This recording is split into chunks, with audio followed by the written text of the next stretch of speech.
So nung, si PBBM ay, lumabas yung kanyang picture 'no, na talaga namang, trending na trending at pinagkakaguluhan dahil nga talaga namang fashionista 'no, meron talagang fashion sense yung ating pangulo, napakagaling. So sabi ko, "Wow, masuot nga rin ang aking red scarf." Yan mga kababayan 'no, ang aking red scarf. Mahilig po kasi talaga ako sa scarf. Alam niyo naman kapag medyo bagets 'di ba? Yan, oh, mahilig na talaga sa mga scarf, yan. So mga kaibigan, wala na pong patumpik-tumpik ang ating mga topic ngayon ay eto guys 'no, alam niyo ba mga kaibigan na si President Ferdinand Marcos Jr. ay nakipagkita sa United States Department of War Undersecretary for Policy Eldridge Colby on the sidelines of his working visit in New York. Yan mga kaibigan.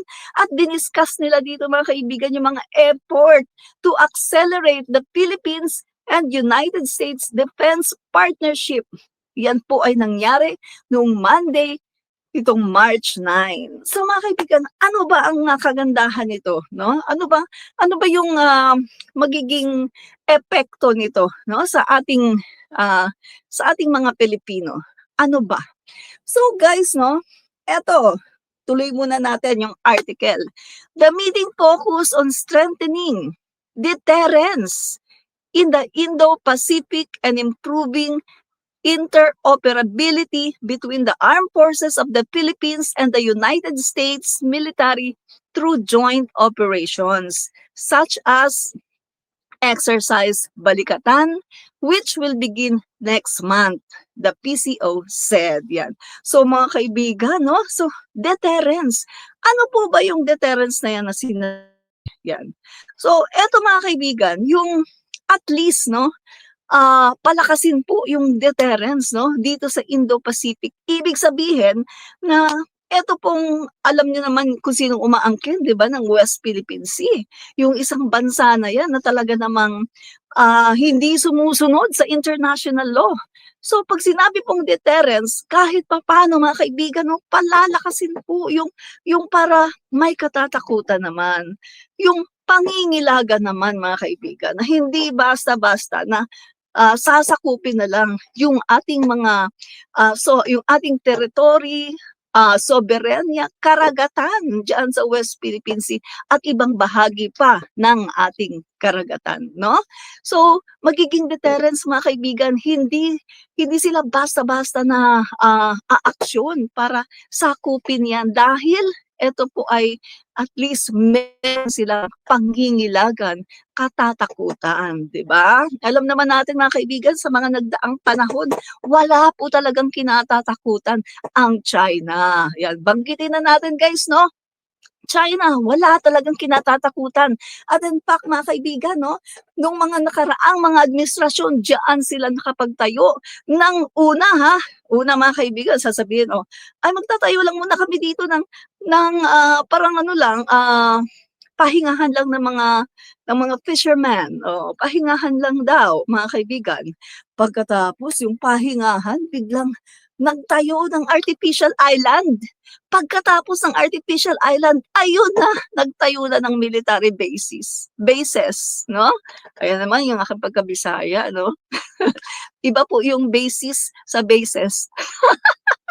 So yung mga kaibigan, no, nagtayo ng military bases at hindi po yan napigilan ng mga nagdaang administrasyon, mga kaibigan, dahil kita naman natin, no, wala pong yung tinatawag na deterrence, no? Walang pinangingilagan dahil ang ating military power during that time ay talaga namang pupugak-pugak. Kaya mga kaibigan, no, pasalamat tayo ngayon sa ating Pangulo dahil ang Pangulo po natin ngayon, BBM, ay talagang yan po ang kanyang pinaglaban at sabi po niya, not even sandali guys inom muna ako tubig, parang ang sabi po niya, not even a square inch of our territory. Wala daw pong mawawala sa atin. Yan. Kahit na a square inch of our territory, Yan po ang ating Pangulong BBM. Talaga pong pinangalagaan niya ng husto ang ating soberenya, yung ating mga karagatan. Yan po ay tinutupad lang po ng ating Pangulo, yung ating napanalunan mga kaibigan, no? Nung July 16, mga kaibigan, nung July 2016. Yan po yung arbitral ruling na ibinigay po sa atin, no? Yung ng UNCLOS, United Nations on the Law of the Sea, yan po, binigay po sa atin ang karapatan sa atin pong exclusive economic zone, 200 nautical miles. Kaya mga kaibigan, no, tama lang na ipaglaban ito ng ating Pangulo. Filipinos, do not yield. Mga kaibigan, masasayang po ang mga effort ni na Bonifacio ng ating mga heroes during that time. Kung tayo po ngayon sa present time ay basta-basta na lang yuyukod dito sa mga nananakop na ito na China. Mga kaibigan, nakakalungkot lang isipin dahil marami po, no, na mga medyo maka-China. At balikan po natin, no, yung ating breaking news. Yan po mga kaibigan, magkakaroon nga po ng balikatan exercises, no, na ito po ay palalakasin pa. Actually mga kaibigan, panahon pa ito ng kahit naman kina FDR meron na nito eh. Iba nga lang yung katawagan, no? At sa ngayon po, sa panahon po ni PBBM, mas lalo pong pinapalakas, no? So sabi pa po dito sa balita, both sides also reaffirm their mutual commitment to the Mutual Defense Treaty and to continuing to work together for a stable and secure Indo-Pacific region, it added. Yan po mga kaibigan, no? So, eto guys, nakikita natin na seryoso po ang ginagawa po ng ating Pangulo. At eto pong kanyang trip dito po mga kaibigan sa Amerika ay napakahalaga. Hindi po katulad nung isa dyan na yung trip ay puro po pang pamilya, pang leisure, pang sarili, at pagkatapos gumagastos pa ng pondo ng taong bayan. 'Di ba? Ginagastusan yung kanyang mga security details. At kapag meron siyang mga kasama ng mga staff, ayan po ginagastusan gamit ang pera ng bayan, 'di ba? At pagkatapos may ano pa yan, paninira pa sa ating gobyerno at sa ating Pangulo. So mga kaibigan, no, nagpapasalamat po tayo dahil ngayon ay meron po tayong Pangulo. Pamumuno po ng ating Pangulong BBM, Bongbong Marcos Jr. na talaga pong iniingatan at sinusulong ang ating karapatan sa ating pong mga isla, sa ating pong mga karagatan, dyan po sa West Philippine Sea at sa iba pa po nating mga karagatan na nakapalibot sa ating bansa. Ayan, good news po yan. And then mga kaibigan, ang susunod po ay eto naman, Lacson says Marcoleta obsessed with defending China. Ay nako, mga kaibigan, kanina 'di ba pag-usapan natin, no? Yung patungkol diyan sa ginagawa ng ating Pangulo na dinidepensahan po ang West Philippine Sea. Not even a square inch of our territory ay i-give up sa China. Wala po tayong i-give up. At eto mga kaibigan, meron tayong isang lawmaker. Meron tayong isang mambabatas, senador ng Pilipinas na kitang-kita ang pagiging pro-China. Walang iba po kundi si Marcoleta. Ayan na nga mga kaibigan. Basahin nga po natin itong breaking news na to. Yan, breaking news. Lacson says Marcoleta obsessed with defending China. Okay, tingnan natin yung balita. Sabi po dito, Senate President pro tempore Panfilo Ping Lacson on Tuesday slammed Senator Rodante Marcoleta for the latter's supposed ego-driven provocations. alleging that he has become obsessed in defending China. OMG! Talaga naman, halatang-halata. Actually, mga kaibigan, hindi lang po si Senator Ping Lacson ang nakahalata nito, kundi ang majority ng mga Pilipino. Biruin mo ba naman, isuko na lang natin ang KIG, ang Kalayaan Group of Islands. 'Di ba? Isuko na lang daw. Oh my gulay, mga kaibigan. Eh, sino ba ang talagang gumawa ng presidential decree? 'Di ba, mga kaibigan? Para talagang angkinin natin na talagang atin 'yan. Oh, 'di ba? Panahon 'yan ni President Marcos Senior, no? Kung hindi nagkakamali ang aking memory, 1978 'yan nangyari. 'Di ba, mga kaibigan?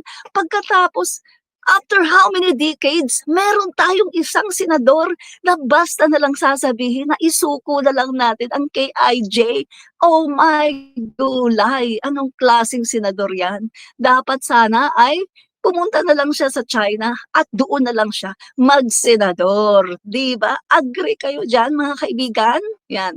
So eto pa ha, tuloy natin. Sabi po dito, in a privileged speech, Lacson push back against what he calls a political circus initiated by Marcoleta. The two senators have traded barbs over matters concerning the West Philippine Sea and the flood control scandal. Mga kaibigan, ganito yan, mga kaibigan. Sa akin pong analysis, bilang isang komentarista, nakikita ko po na itong si Rodante Marcoleta ay gumagawa po ng mga issue, no, para ma-divert ang tunay, no?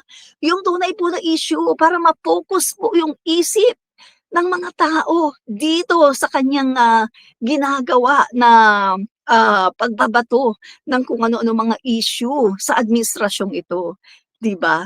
So ang ginagawa po ngayon ni Marcoleta, mga kaibigan, sa tingin ko ha, yan po ay in line sa kanya pong pagtatanggol sa Vice Presidente. Na para bang gusto niyang sabihin na, "Oy, yung flood control, merong mga bilyon-bilyon nawawala." Pagkatapos yung Vice Presidente, milyon lang yung inaakusan niyo. 'Di ba? Parang ganyan 'yan, mga kaibigan, eh, 'no? Although hindi niya nasasabi ng tahasan, pero alam na natin 'yan, 'di ba? Kahit kahit sino, mga kaibigan, nakikita, na yung mga effort ngayon na ginagawa ni Marcoleta ay patungkol lahat ito, mga kaibigan, sa kanyang pagtatanggol dito kay Vice President Sara Duterte. Ginagawa niya ang lahat ng effort para maipagtanggol niya si VP Sara sa pamamagitan ng pag-atake, mga kaibigan, sa mga ginagawa ng administrasyon. At siyempre, naatake na rin niya si Ping Lacson kasi nga hindi nag-a-agree sa kanya. Hindi nag-a-agree sa kanyang mga kalokohan, 'di ba? Sa kanyang mga pinagsasabi at pinaggagagawa diyan sa Blue Ribbon Committee, no? So eto pa, mga kaibigan, no?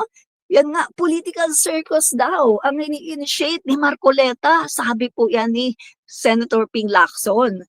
So, eto pong dalawa ay meron pong issue, no?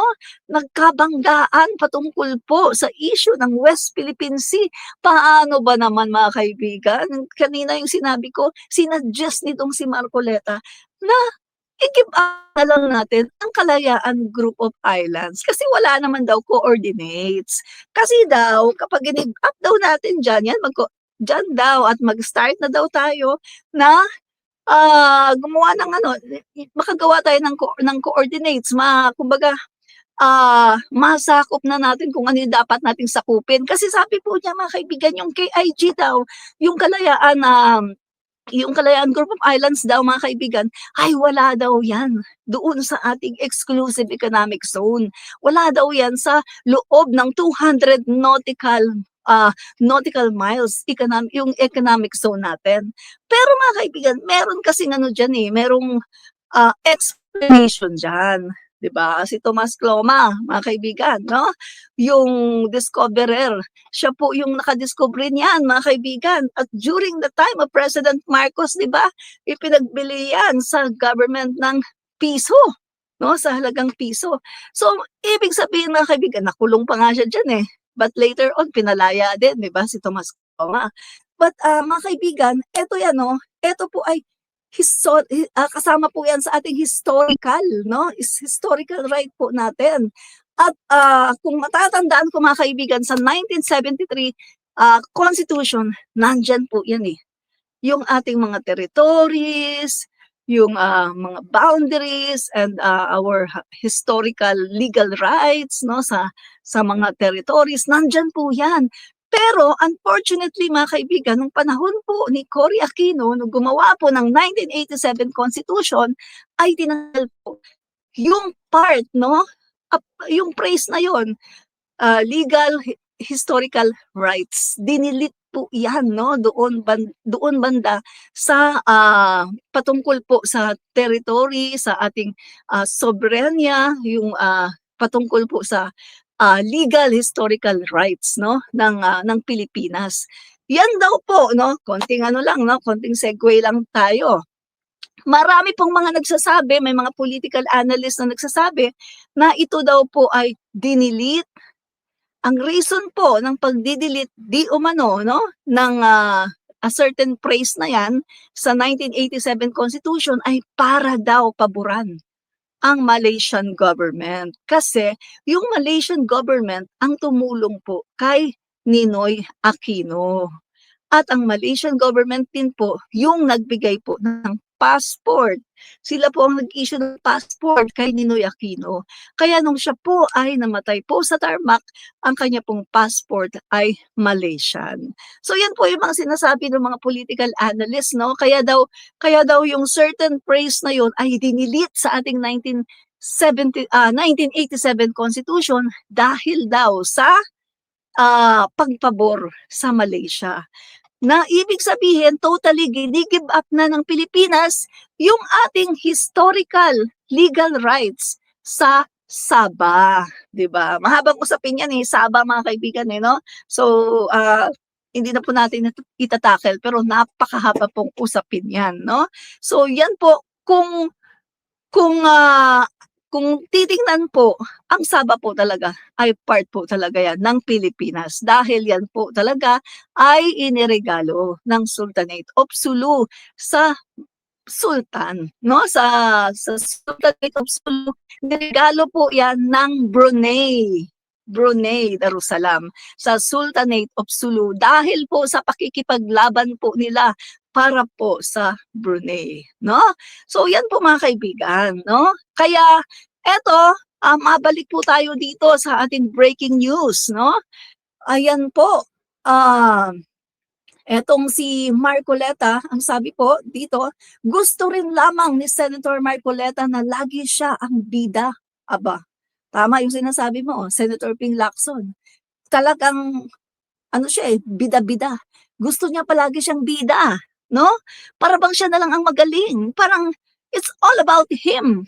O wala na kayo, basta ako lang dito. Parang ganon, no? So, nakikita po yan ng taong bayan. At ang sabi pa dito, bilang dating chairman ng Blue Ribbon Committee o usaping West Philippine Sea, anumang issue involving China o dili kaya ay sa usaping restitution ng mag-asawang Diskaya, Lacson said, no? So nagbibida-bida itong si Marcoleta sa usapin ng West Philippine Sea at saka dito sa usaping restitution ng mag-asawang Diskaya. Take note, mga kaibigan, di ba? Natatandaan nyo ba yung kanilang sagutan, palitan ng salita with Ombudsman Boying Rimulya na kung saan sinasabi ni Marcoleta na ang restitution daw ay ginagawa pagkatapos daw. Hindi daw yung bago pa lang, no? Bago pa lang hindi pa nga daw nakakwenta kung ano daw talaga yung mga ari-arian ng mga Diskaya. Hindi daw ganoon. Dapat daw Dapat daw, pagkatapos. Pero ang punto naman dito ni DOJ Secretary na ngayon ay ombudsman na, ang punto naman niya ay kasi kapag aantayin pa natin na matatapos ang kaso, eh, matagal 'yan. At baka may mangyari na 'no, na hindi maganda sa mga asset na 'yan. Baka mamaya maibenta na o kung ano nang mangyari at wala na. Hindi na talaga makakakuha or hindi na talaga maibabalik 'yan sa pamahalaan. 'Yun po mga kaibigan at isa pa ha, isa pa, ang ombudsman po mga kaibigan or ang DOJ ay meron po silang karapatan na mag-set po ng kanilang sariling rule. Hindi po sila puwedeng pangunahan ng isang senador, 'di ba? So, talagang bida-bida po talaga ito, si Rodante Marcoleta. So, tingnan pa natin mga kaibigan, ang sabi pa niya dito, ah, "Anumang issue involving China o dili kaya sa usaping" nabasa pala natin 'yan, 'no, sa usaping China naman, kitang-kita naman natin mga kaibigan na yung sinabi ko nga kanina, si Marcoleta po ay mukhang talagang pro-China at tinatawag nga po siya na isa po siya sa mga senator dahil grabe po ang kanyang talagang patanggol 'no? At sabi pa niya, wala naman daw talagang West Philippine Sea, tayo lang naman daw 'yan, 'di ba? Hindi po niya talaga pinaninindigan 'no, na may West Philippine Sea dahil ang pinapanindigan po niya ay wala naman po talagang West Philippine Sea, gawa-gawa lang daw natin 'yan, 'di ba? So mga kaibigan, sana yung mga ganitong senador, eh, pumunta na lang ng China at doon na lang sana sila mabuhay. Doon na lang sila mamuhay at maging senador para malaman nila kung paano mabuhay sa isang komunistang bansa na katulad ng China. Tingnan natin kung makakapagbida-bida pa siya doon, 'di ba?